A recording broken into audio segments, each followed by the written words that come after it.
அப்பா டெத்துக்கு அப்புறம் ஒரு பொண்ணா வந்து இவ்வளவு தூரம் வந்திருக்கீங்கல்ல, அதை எப்படி ஃபீல் பண்றீங்க? நான் வந்து ஆக்சுவலா ஸ்ட்ராங்கான கேர்ள் தான்.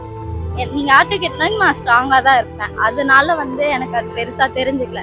ஆனா நான் அப்படி இருக்கானா என்ன மாதிரி நிறைய பெண்கள் இருக்க மாட்டாங்கல்ல.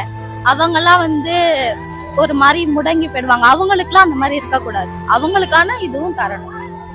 அவங்க ஃபீல் பண்ணக்கூடாது, ஐயோ நம்ம இப்படி பேக்ல போயிட்டு இருக்கோமே, அவங்க ஃப்ரண்ட்ல வரதுக்காக நிறைய இதெல்லாம் பண்ணணும்.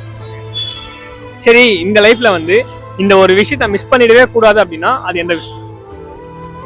நான் வந்து ஃபர்ஸ்ட் விஷயம்னா எங்க அம்மாவுக்கு ஒரு ஃப்ரேம் வாங்கி தரணும் அப்படின்னு நினைச்சேன். என் காசுல வந்து அந்த ஃப்ரேம் வாங்கி தரணும்னு நான் நினைச்சேன். இன்னும் நான் வேலைக்கு போல அது வாங்கி தரோம். செகண்ட் வந்து பிடிஎஸ் கான்சர்ட் போகணும். கண்டிப்பா பிடிஎஸ் கான்சர்ட் போகணும். அதுதான் என்னோட பெரிய ஆசை.